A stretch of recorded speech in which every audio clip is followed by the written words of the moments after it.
आज हम संधि करना सीखेंगे। तो देखते हैं कैसे। तो हम पढ़ रहे हैं आज संधि विच्छेद, संधि करना और विच्छेद करना। सबसे पहले हमने लिया दीर्घ संधि। दीर्घ संधि जैसा कि शब्द से ही पता चल रहा है, जो स्वर हमारे सामने है उसका दीर्घ रूप इसमें आ जाता है, जैसे अ ई उ। ये तीनों ही स्वर है, इन्हीं का मेल होता है। यही स्वर सेम दोनों तरफ होने चाहिए, पूर्व पद में भी और उत्तर पद में भी।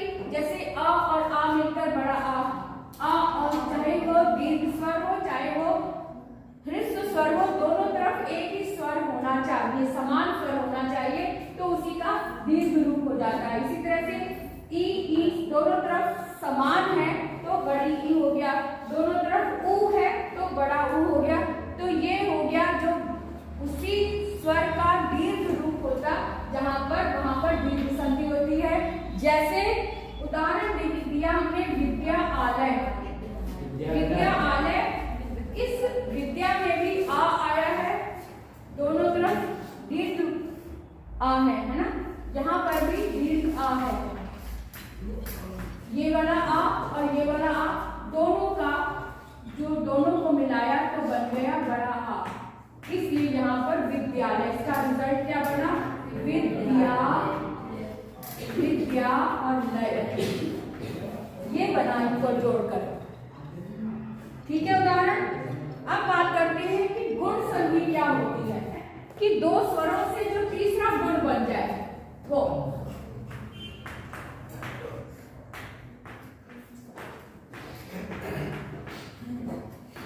गुण संधि में अ प्लस ई मिलकर ए हो जाता है। ए गुण, तीसरा गुण, दोनों अलग अलग स्वर हैं और इनको मिलने से तीसरा गुण जो बना वो गुण संधि हो गई। तीसरा रूप जो बना वो गुण संधि हो गई। इसी तरह से अ और उ, अ और उ बना तो ओ बन गया, तो ये तीसरा गुण हो गया। दोनों स्वर अलग अलग है, अ और उ और ओ, अ और ई तो ए बन गया। क्लियर है? यहाँ पर ये ध्यान दो कि अ ह्रस्व हो या फिर दीर्घ हो, उ आगे जो ई है ये ह्रस्व हो या फिर दीर्घ हो, ई होना चाहिए। अ के बाद अगर ई मिल रहा है तो उसका तीसरा रूप ए ही होगा। और अ चाहे ह्रस्व हो चाहे दीर्घ हो, उसके साथ में उ चाहे दीर्घ हो चाहे ह्रस्व हो, लेकिन इनका रिजल्ट ओ ही बनेगा, ओ गुण होता है। जहां पर इस तरह के स्वर मिल रहे हो वहां पर गुण संधि होती है। जैसे उदाहरण के लिए हम ले लेते हैं, कोई उदाहरण बोले? नर प्लस में इंद्र। ओके, जैसे सूर्य प्लस उदय। आपने क्या बोला था? नर प्लस इंद्र। ओके, यहाँ पर अ और उ आया है, अ और उ मिलकर ओ हो गया। यहाँ पर अ और ई आया है, यहाँ पर अ और ई से क्या बना था? ए। यानी कि यहाँ पर ये अ और ई मिलकर ए बन गया, यहाँ पर अ और उ मिलकर ओ बन गया। क्या बना? ओ। यानी कि ये सूर्य का अ और ये उ, इन दोनों के मिलने से ओ बना, और यहाँ पर अ और ई मिलने से ए बना। तो इनका जो रूप होगा, जो फाइनल जो शब्द बनेगा वो क्या बनेगा? सूर्योदय। सूर्यो, क्योंकि ये ओ बना है इसलिए य में ओ मात्रा के रूप में लग जाएगा, सूर्यो और दय। और यहाँ पर र और ई है तो ए जो है वो र में मात्रा बनकर आ जाएगी, नरेंद्र। ठीक है, तो ये हो गया गुण संधि। इस तरह के जो शब्द होते हैं उनमें गुण संधि होती है। और यहाँ पहले हमने सीखी दीर्घ संधि, और अब हम देखेंगे वृद्धि संधि में क्या अंतर है।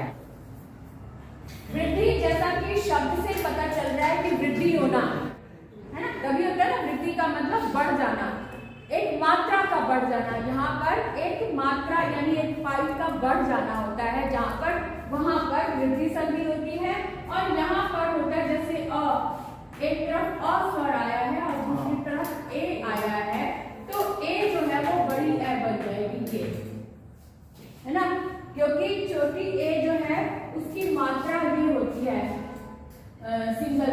अगर व्यंजन में लगाते हैं जैसे माँ में ए लगाया, अब जब बड़ी ए की लगेगी तो 2 पाई लग जाएंगी, है ना, 2 लग गई ना। इसी तरह से ओ जब आता है, ओ में भी बड़ा ओ बन जाता है, जैसे यहाँ पर, और अ में अगर ओ लगा तो बड़ा ओ बन गया। इस तरह से मात्रा की वृद्धि हो जाती है। वृद्धि होना इसके कारण ये वृद्धि संधि कहलाती है। अब उदाहरण दो, कोई शब्द बोलो। सदा हाँ, सदा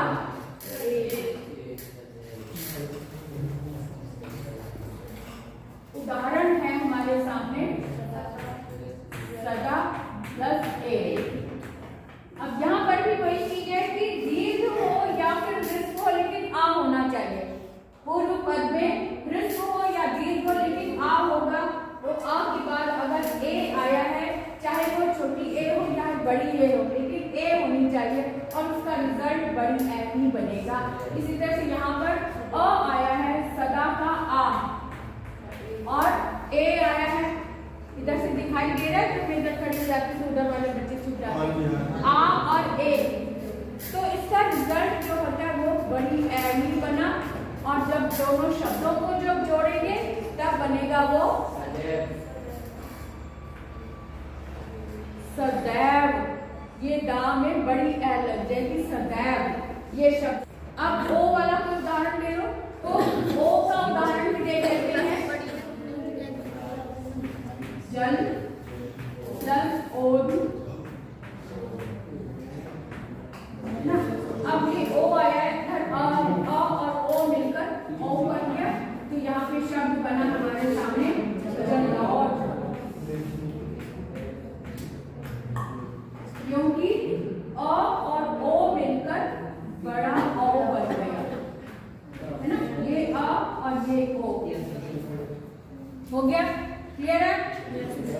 और उदाहरण की जरूरत है? ओके। अब आते हैं जड़ संधि। जड़ संधि बहुत ही आसान है समझने में और पहचानने में। जड़ संधि में ई और अ, ई 2 अक्षरों के मेल से या फिर या बनता है या फिर ब बनता है, लेकिन य और ब से पहले आधा अक्षर आता है जरूर, वहां जड़ संधि है। और अयादी संधि में भी य और व बनता है, लेकिन उससे पहले पूरा अक्षर होता है। ये पहचान है, जहाँ पूरा अक्षर वो अयादी अय आदि, और जड़ संधि में ई आया है तो य बन गया, उ आया है तो व बन गया। सिर्फ इतना अंतर है कि इसके पूर्व पद में ई आया है, ई के साथ अ या फिर कोई भी और स्वर, कोई भिन्न स्वर,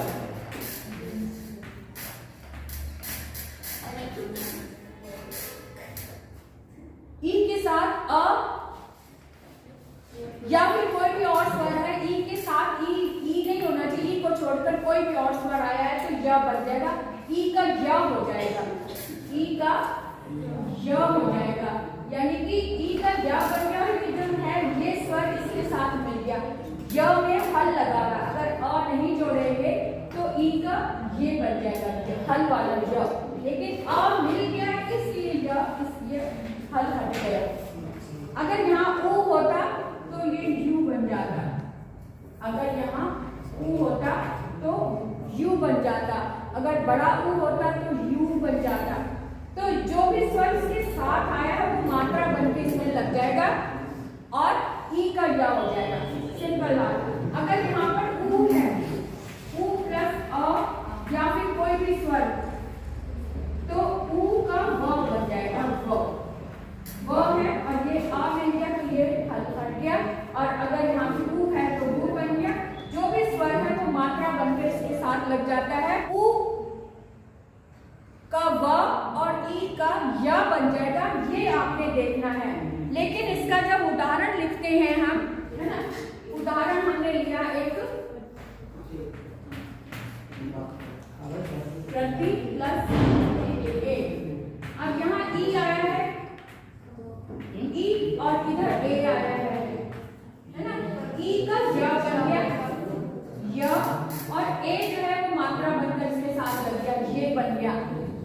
क्लियर हो रहा बेटा? प्रति का ई का य बन गया और ए जो है वो मात्रा लग गई इसमें ये बन गया। अब देखते हैं कि शब्द कैसे बनेगा। प्रति ई निकल गया था तो यहाँ पे ट जो है वो आधा बचा तो प्रत और ये के साथ लग गया तो प्रति ये और तो ना प्रत्येक ऐसे बना। समझ आ गया अच्छे से? सु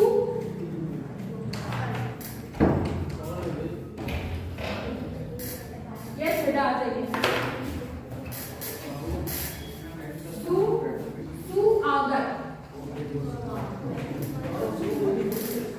सुआगत है तो ऊ का व बन गया है ना, व है ये और ये वाला आ इसके साथ मिला तो व में आ की मात्रा लग गई, वा बन गया। अब इसको जब शब्द को जोड़ेंगे तब क्या बना? स में से व निकल गया, स में से ऊ निकल गया, ऊ का व बन गया तो स आधा बचा तो स आधा बना दिया। अब ये वक्त वा आ बन गया, आ इसके साथ जुड़ गया तो वा मिल गया स्वा और गट स्वागत, ये शब्द बन गया सुआगत का स्वागत। स्पष्ट हो गया? आपने ऊ और ए लिखा है, ऊ का वा बन गया, ए की मात्रा बन गई वे, तभी तो यहाँ पे वे लगाया ना अन्वेषण में, बिल्कुल सही है। आधा अक्षर आता है, चाहे य बने ई आए तो य बनता है, ऊ आए तो व बनता है, लेकिन य और व से पहले आधा अक्षर लगता है, वहां पर जड़ संधि होती है। क्लियर हो गई बात? अब बात करते हैं अयादी संधि की। तो अयादी संधि